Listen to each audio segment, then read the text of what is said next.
In September 2023, a telescope 1.5 million kilometers from Earth pointed itself at a planet orbiting a star 124 light-years away and recorded something that made astrobiologists sit up straight in their chairs. A chemical signature.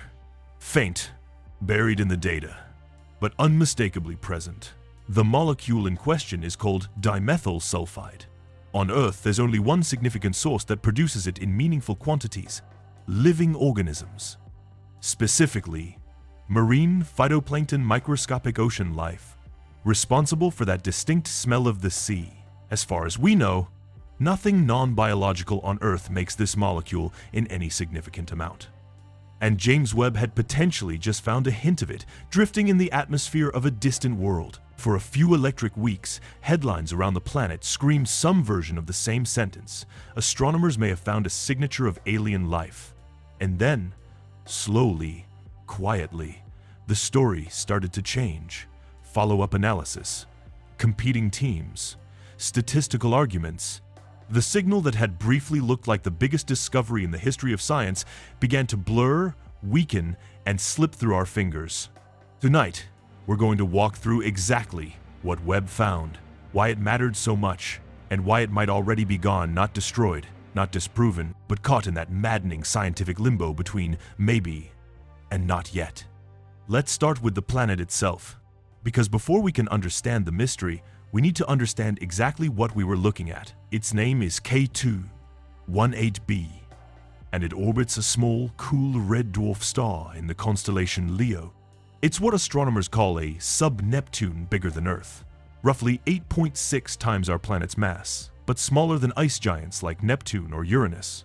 We don't have anything quite like it in our own solar system, which already makes it a strange, unfamiliar kind of world before you even get to the interesting part. Here's the detail that first put K2-18b on astronomers' radar years before Webb ever looked at it. It sits inside its star's habitable zone, the orbital distance where temperatures could, in theory, allow liquid water to exist on a planet's surface.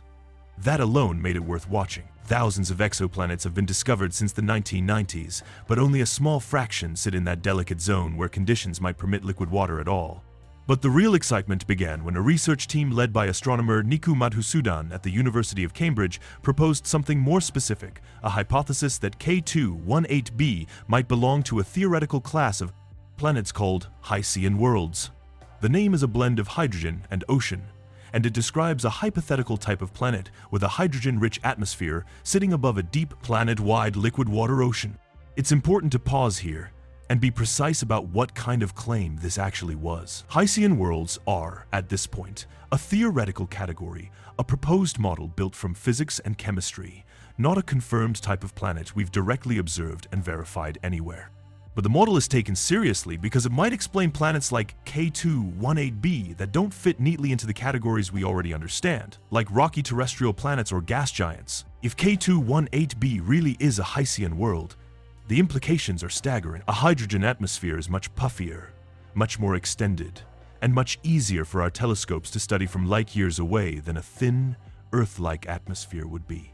Which means Hycean worlds, if they exist, might actually be some of the best available targets in our search for signs of life beyond Earth, not despite being alien and strange, but because of it. So when Webb turned its instruments toward K2-18b, scientists weren't just checking a random planet. They were testing a specific, carefully reasoned hypothesis about a potentially ocean-covered world, orbiting a star fairly close to our own in a configuration where its atmosphere could actually be studied in meaningful detail. Here's how that study actually works, because the method itself is almost as remarkable as the results. K2-18b happens to pass directly in front of its star from our vantage point on Earth, an alignment astronomers call a transit.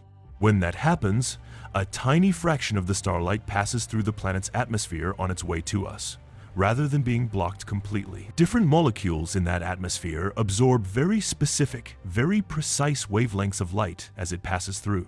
By carefully analyzing which wavelengths are missing or dimmed in the starlight that eventually reaches Webb's instruments, scientists can work out, with remarkable precision, exactly what that atmosphere is made of, despite never touching the planet, never sending a probe, never doing anything except watching light and shadow across 124 light-years of empty space.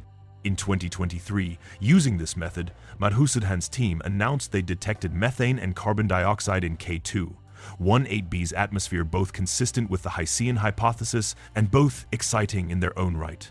But buried in that same dataset was something else. A faint signal sitting right at the edge of detectability that appeared consistent with dimethyl sulfide and possibly its close chemical cousin, dimethyl disulfide. And this is where the story stopped being ordinary exoplanet science and became something the entire world started paying attention to. Because on Earth, dimethyl sulfide isn't just associated with life. It's produced almost exclusively by it. It's released by marine phytoplankton as part of their normal biological processes, and it's a key contributor to the distinctive smell many people associate with being near the ocean. There's no confirmed, significant, non-biological process on Earth that produces meaningful quantities of this molecule. If you detect a strong signature of it somewhere else, the immediate, tantalizing question becomes, is something alive down there, doing the same thing? Madhusudan himself, in interviews following the announcement, was notably cautious in his phrasing, describing the result as an exciting hint deserving serious further investigation, not a confirmed detection of alien biology. But caution in a scientist's carefully worded press release rarely survives contact with a headline writer, and within days, signs of life found on distant planet was circulating across news outlets worldwide.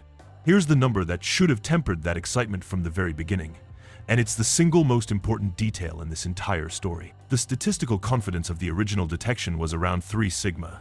In everyday language, 3 sigma means there's roughly a 0.3% chance the result is simply due to random statistical noise rather than a real signal.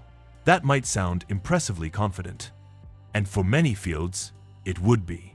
But in the world of particle physics and high-stakes astronomical claims, 3 sigma is considered intriguing, not conclusive. It's treated as a strong hint worth investigating further, not a discovery. The gold standard most fields require before declaring an actual discovery is 5 sigma, representing odds of roughly 1 in 3.5 million that the result is a fluke. The 2012 announcement of the Higgs boson, for comparison, waited for 5 sigma confidence before physicists were willing to use the word discovery. So even at its most exciting moment, this was never, we found alien life. It was closer to a coin landing on the same unlikely side several times in a row noteworthy, worth watching closely, but nowhere near proof. And then, over the following year, the picture got considerably murkier. Multiple independent research teams went back through the same raw Webb data, applying their own analysis techniques, trying to reproduce and verify the original result. And what they found was uncomfortable, in the way that good, honest science often is. Some teams found that when they reprocessed the data using different statistical methods and different assumptions about the planet's atmospheric structure, the dimethyl sulfide signal weakened substantially, or in some analyses, essentially disappeared into the noise. Other researchers raised a more fundamental concern that the specific wavelength range where the signal appeared could also potentially be explained by other, entirely non-biological molecules, whose absorption signatures partially overlap with dimethyl sulfides in ways that are genuinely difficult to distinguish with our current instruments and data quality. There's also a deeper, more sobering problem lurking underneath all of this, one that doesn't get discussed in headlines nearly enough. Even if the presence of dimethyl sulfide on K2, 18b, were confirmed beyond any statistical doubt, we still wouldn't actually know it came from life. Our assumption that this molecule is a reliable biosignature is based entirely on our knowledge of biological processes on a single planet Earth. We don't yet have a confirmed, well-understood, non-biological process capable of producing dimethyl sulfide in significant quantities under Earth conditions. But that's different from proving no such process could exist under the radically different conditions of an alien, hydrogen-rich, possibly ocean-covered world we've never directly sampled. Some researchers have since proposed laboratory experiments and theoretical models exploring whether certain non-biological chemical pathways under exotic planetary conditions unlike anything on Earth might produce this molecule after all. That research remains ongoing and unresolved. In other words, even a rock-solid, perfectly confirmed detection would have opened up a fierce scientific debate about what it actually meant rather than settling the question outright. So where does that leave the original headline-grabbing discovery? As of the most recent published analyses, the scientific consensus has shifted toward caution. The signal hasn't been definitively disproven, it hasn't vanished into nothing, the way some genuinely false initial detections in astronomy eventually do, but it also hasn't held up to the level of scrutiny required to call it confirmed. It currently sits in a strange, frustrating scientific purgatory, too significant to dismiss outright, too uncertain to celebrate. That's the deeply unsettling truth hiding behind this video's title. James Webb may genuinely have glimpsed something remarkable, drifting in the atmosphere of a planet 124 light-years away. And by the time other scientists tried to look closer, tried to confirm it, tried to hold on to it, it had already started slipping back into ambiguity. Not because anyone did anything wrong, because that's what happens at the very edge of what our instruments and our statistics can currently support. Let's sit with that for a second, because there's something almost poetically cruel about it. Imagine catching a single fleeting glimpse of something extraordinary out of the corner of your eye, and by the time you turn your head to look directly at it, you're no longer sure if you actually saw it, or if your mind, hungry for the discovery of a lifetime, filled in details that were never really there. That's not a flaw in the scientists involved. That's the genuine, honest texture of working at the absolute frontier of human knowledge, where the most exciting possible answer and a statistical illusion can look, for a while, almost identical. And this isn't the first time astronomy has lived through this exact kind of rise and fall.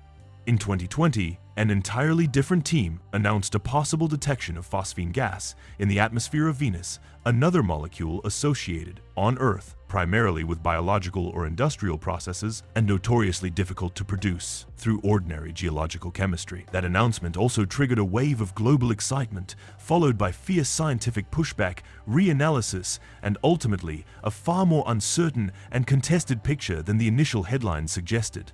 Some follow-up studies found much weaker evidence for the phosphine signal or challenged the methods used to detect it in the first place. Years later, the Venus phosphine question remains, in its own way, still unresolved, a smaller, earlier preview of exactly the kind of scientific whiplash now playing out with K2-18b. There's a pattern forming here, and it's worth naming directly. Our search for life beyond Earth may not arrive as a single, clean, unambiguous eureka moment broadcast triumphantly to the world. It might arrive exactly like this in flickers. Tentative signals, briefly glimpsed, immediately contested, gradually clarified, or gradually dismissed over years of painstaking, unglamorous follow-up work, most of which never makes headlines at all. So what happens next with K2-18b specifically? This is where the story, despite everything, remains genuinely hopeful rather than defeated.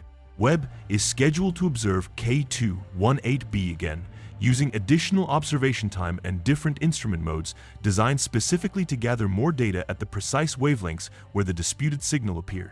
More data means tighter statistical constraints, which means the fog around this result should, eventually, one way or another, begin to clear. Either the signal will strengthen as more observations accumulate, pushing toward that far more convincing 5 sigma threshold scientists actually trust, or it will continue to weaken and dissolve back into statistical noise, joining a long, honorable list of exciting astronomical hints that ultimately turned out to be nothing more than the universe playing tricks on our instruments. There's no guarantee which outcome we'll get. And that uncertainty, uncomfortable as it is exactly what makes this such a genuinely thrilling moment in the search for life beyond our own planet, rather than a disappointing one. Because here's the perspective worth holding on to. A little over 3 decades ago, we hadn't confirmed a single planet existed outside our own solar system. The first confirmed exoplanet orbiting a sun-like star wasn't discovered until 1995. Today, we've confirmed the existence of more than 5,000 exoplanets, and we're not just detecting that they exist, we're beginning to read the actual chemical composition of their atmospheres. From over 100 light-years away, using nothing but starlight passing through a thin sliver of alien air. The fact that we're even having a serious, rigorous scientific argument about whether we detected a specific biological molecule on a specific distant world is, by itself, an almost unbelievable technological achievement. A generation ago, this entire debate would have been pure science fiction.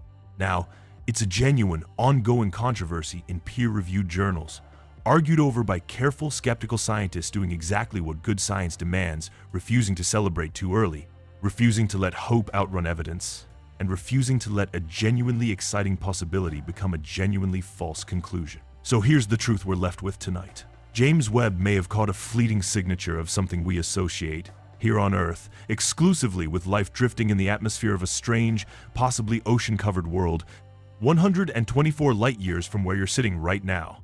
And in the time it's taken scientists to look closer, that signal has softened, blurred, and slipped just out of confident reach. It isn't confirmed. It isn't disproven. It's suspended in that narrow, electric space between the two, exactly where the most important discoveries in the history of science have always had to survive their most difficult test. Maybe, when Webb looks again, the signal strengthens, and we find ourselves standing at the edge of the single most consequential discovery our species has ever made. Or maybe it fades entirely, and K218b becomes another humbling reminder of how easily hope and evidence can blur together when we're staring this hard into the dark, desperate for company, either way. For a few remarkable weeks, humanity briefly believed we might have found a signature of life on another world. And even though that signal has already started to slip away, the question it left behind hasn't gone anywhere at all.